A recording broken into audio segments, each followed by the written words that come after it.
So I get to New York Psychiatric Center. Kentucky just passes a law when you're in psych jail, you gotta go to state hospital for a couple days. So they sent me to Hudson River at the end of my bid, August 11, 2000, my CR, conditional release.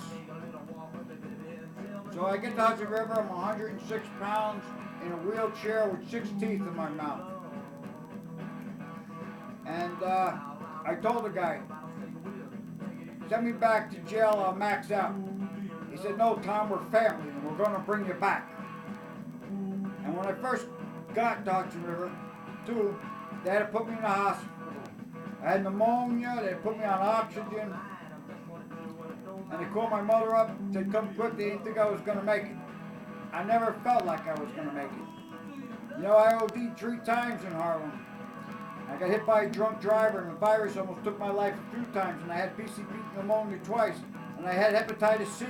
And I don't have that no more either, and I don't have dementia no more, and I've been living with AIDS for 22 years. And my AIDS medication costs $50,000 a year. That's right, man. And I see a specialist. I gotta get blood tests. I gotta go through a lot of shit. I've been doing this for 22 years. Hang on, baby. So, I'm very grateful that everything worked out like they did, because in about 3 months, Hudson River gave me all these protein drinks, and I got back, and I used to order food out, you know, you can order food out and eat good, you know. But, everybody had to get up at 6 o'clock in the morning, they couldn't lay down to 8 o'clock. Not me. I had my own room, and I laid down anytime I wanted to when I was in Hudson River. And I'm 106 pounds in a wheelchair with 6 teeth in my mouth, and I seen this girl, man, and I seen her one day get up there at a town thing, they had a town contest, and she sang, and I was like, holy shit, man. And man, I looked at her, man, and I said, God, please. She ended up becoming my girlfriend, man. She was my girlfriend for 6 years. We had unprotected sex, and she wanted to have sex every day, and she never got the virus. Anyway, I got to see a lot of shit, man. I got to learn about all this stuff, how all these places work. I learned about money, too. You know, I learned a lot. So after 6 months in Hudson River, so pretty much my life was 15 years of Harlem, and we're going to talk about Harlem in the next segment. And then we're going to talk about our country and our president. So 15 years of Harlem, 3 years sick as a dog, can't even walk, 14 months on bail in a nursing home, 3 years, 2 months upstate, 6 months in Hudson River, and 6 months in a group home. We're going to talk about when I get home. Also, when I leave jail, they told me, all God wants from me is to tell what he did for me in front of large crowds. And if I can help anybody, let it be the children, because they're our future. And I did speak at high school for 3 years, but that program was cut. And I used to go in an age group, ARCs. And the guy before me, he was gay. He'd tell everybody he was gay. He'd show about condoms, and I could see the way the kids looking at me. But then when I would get up there and I start telling them about heroin and jail, and these kids would pay attention. But I didn't just tell them that. I used to install ceramic tile, and I worked for a lot of rich people and some famous. And I made a lot of money working with my hands. And I would tell them that there's a better life, man. And I would tell them. And one student asked me one day, he said, my friend smokes pot. What's he going to be like if he keeps smoking pot for the next 8 years? I said, well, he's probably going to be a little laid back, not doing too good, probably driving an old junky car. You don't smoke pot for the next 8 years. You probably have a nice house, nice wife, nice cars, kids, nice life. That's the difference. And I spoke at Jenny Clarkson home where they take young girls, both their parents died from AIDS, and these girls were around 15 years old. And when I was leaving, these girls ran out, and the one girl yelled to me. She said, Tom, God bless you. And that made my day. So hang on, man. Now we're going to go to the group home, man. Big Tom from the group home. It was a Micah house, substance abuse and mental illness. And we had to go to meetings every night and chores. But I had my own room. Everybody's room was upstairs. Mine was downstairs. I only had to take care of my bedroom, and nobody else was allowed to use it. I'd order food out and this and that girl come there.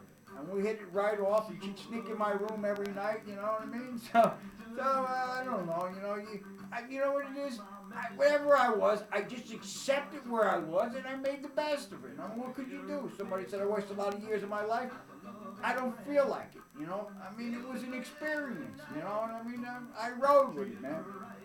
But my mother comes to see me when I'm in Hudson River. And the name of it was Edgewood. And I said, Ma, Edgewood. And she said, Tom, you did this to yourself. We didn't tell you to shoot drugs. We didn't tell you to drink. And we didn't tell you to rob a bank. You did this all to yourself. And believe it or not, all I've been through, losing my house, my wife, I don't even talk to my kids. My daughter's 29, my son's 28, my other son's 22. They haven't talked to them in fucking 13 years. But you know something? That was the first time I felt like I hit bottom. But like I said, it only lasted maybe 5 minutes. As soon as my parents left, me and my girlfriend, we were fooling around, man. I'm going to tell you something about that group home.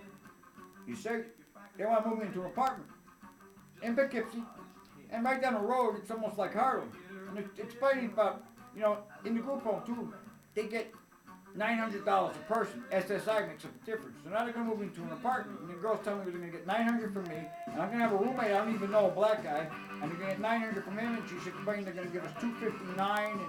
And SSI is going to make up the difference. And it was just a room and a kitchen. It wasn't that big. And two little bedrooms and a bathroom. $1,800. And they asked me to go to a mental health program. And wanted me to go to meetings. And at the mental health program, we had to go there. That's another thing. We had to go to mental health program every day. Every mental illness you could think of. And let me tell you something. They didn't do shit for them people. They fucking talked down to them, treated those people like shit. And SSI is paying for that. $150 a person. And meetings. I said, man, I'm done with meetings. And you see what it did to me. She said, well, why don't you go back for others? What I do, I still go to meetings.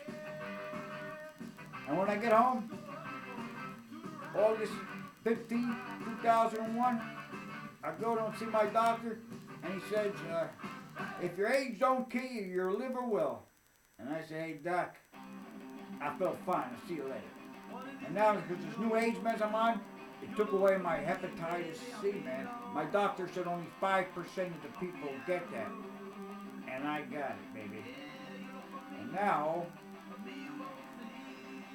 we're gonna roll, baby. I'm gonna tell you about Harlem, and then about how I'd run the country if I was president. Shit, man. Fair tax, nuclear bomb, oh yeah. I'd call them guys suicide bombers up because they believe when they die they're gonna go to Allah. Hey, I'm sending the bomb over. I'm gonna send all you motherfuckers to Allah at the same time. Yeah.